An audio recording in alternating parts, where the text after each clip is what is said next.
Ako nang bahala dito, senyor. Matador, pwede ba sa labas mo na gawin yan? Hindi na ako hitakbo sa grupo na to!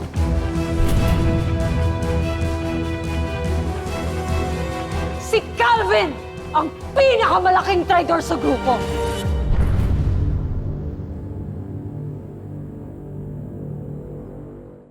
Patay na si Calvin. Hanggang sa kamatayan, umaalingasaw ang pagtatraidor sa'yo. Pinaikot ka ng sarili mong anak, senyor.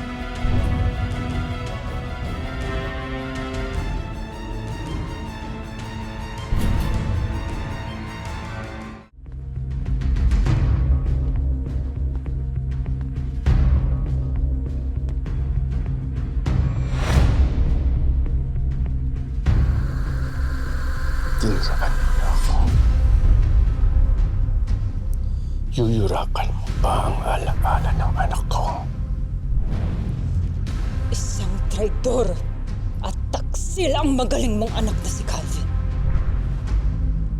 Sinubukan kanyang patayin, senyor.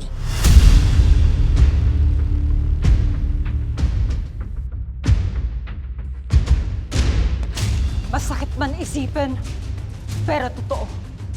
Si Calvin ang umatake sa mansyon. Hindi si Black Rider.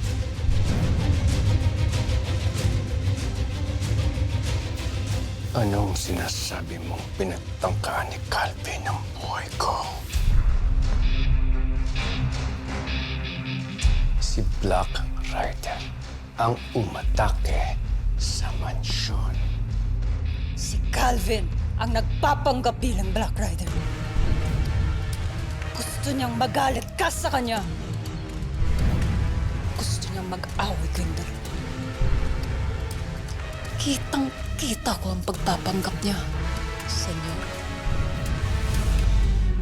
Hindi mo ako matitiis, Elias.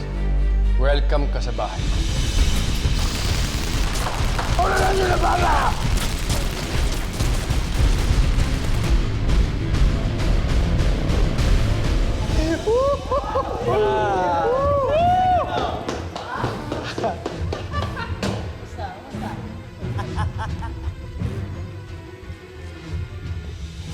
Iisipin ngayon ni Papa na si Elias ang tangka sa buhay niya. Si Calvin? Lino ko si senyor.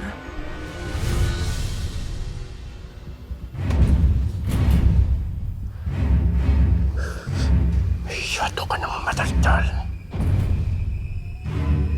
Patatahimikin na kita. Kahit patay na ba ako, senyor? Hindi mo mababago ang katotohanan na nanloko ang anak mo. Ginawa kang hangal! At naniwala ka sa kasinungalingan at pagpapanggap niya.